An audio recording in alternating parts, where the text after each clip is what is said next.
RSS గురించి చర్చ ఇప్పుడు ఎందుకు ఎక్కువ జరుగుతుందంటే ప్రధానమంత్రి దగ్గర నుంచి రాష్ట్రపతి దగ్గర నుంచి హోంమంత్రి దగ్గర నుంచి ఉపాధ్యక్షుడి దగ్గర నుంచి అంటే వైస్ ప్రెసిడెంట్ దగ్గర నుంచి లోక్సభ స్పీకర్ దాకా వాళ్ళందరూ ఉండటం. అసలు వాస్తవంగా దేశంలో ఆర్ఎస్ఎస్ టచ్తో ఉన్నటువంటి వాళ్ళ సంఖ్య ఇప్పుడు బీజేపీలో ఎక్కువగా ఉండటం. 18 మంది ముఖ్యమంత్రులు ఆర్ఎస్ఎస్ బ్యాక్గ్రౌండ్తో ఉన్నవాళ్ళు, 29 మంది గవర్నర్లు,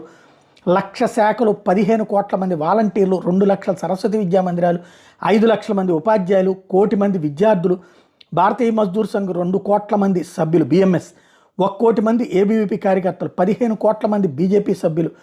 1,200 ప్రచురణ సమూహాలు, 9,000 మంది పూర్తి సమయం కార్మికులు, మాజీ సైనికుల మండలిలో 7 లక్షల మంది సభ్యులు, విశ్వ హిందూ పరిషత్ 1 కోటి మంది సభ్యులు ప్రపంచవ్యాప్తంగా, బజరంగ దళ్ ఒక 30 లక్షల మంది హిందూ సేవా కార్యకర్తలు,